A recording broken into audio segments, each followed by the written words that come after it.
Pour l'amour de Tia, Les Seigneurs Dragons de Valdir, tome 4.1 de S. E. Smith.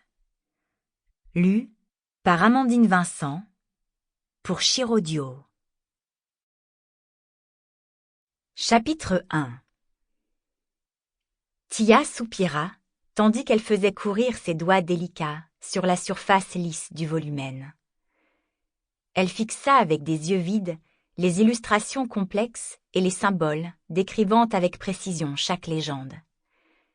Ses petites oreilles vert clair s'agitèrent d'avant en arrière, quand le bruit de pas s'approchant rapidement l'attira de sa transe. Elle sut immédiatement de qui il s'agissait. Son frère, Tamblin. Elle enroula rapidement le volumen et le cacha derrière l'une des tapisseries colorées qu'elle avait au mur de sa chambre. Elle ne voulait pas qu'il sache qu'elle avait écrit les histoires de leur peuple, du moins pas encore.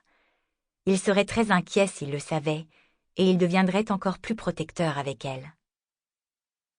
Tia ferma ses grands yeux marrons et prit une grande inspiration afin d'essayer de calmer les rapides battements de son cœur.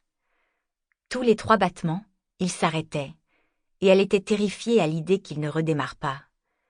Cela se produisait de plus en plus souvent et durait plus longtemps à chaque fois. Elle ouvrit les yeux et se força à sourire, tandis que son frère poussait sur le côté le grand rideau qui servait de porte à ses appartements. « Tia, j'ai besoin de toi !» dit Tamblin de sa voix grave et riche. « Une créature a été capturée à l'entrée de nos cavernes.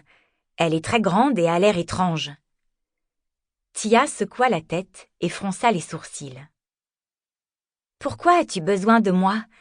Tu n'attends quand même pas de moi que je te donne la permission de la tuer ?» demanda-t-elle avec dédain.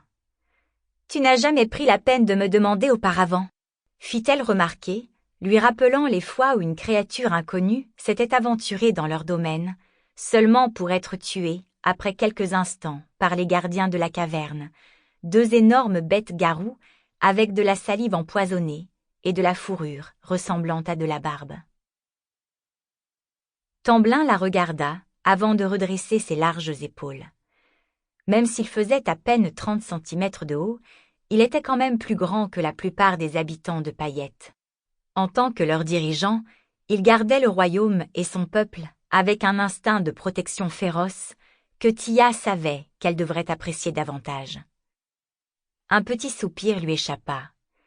Il était 3 fois plus protecteur avec... Sample complete. Ready to continue?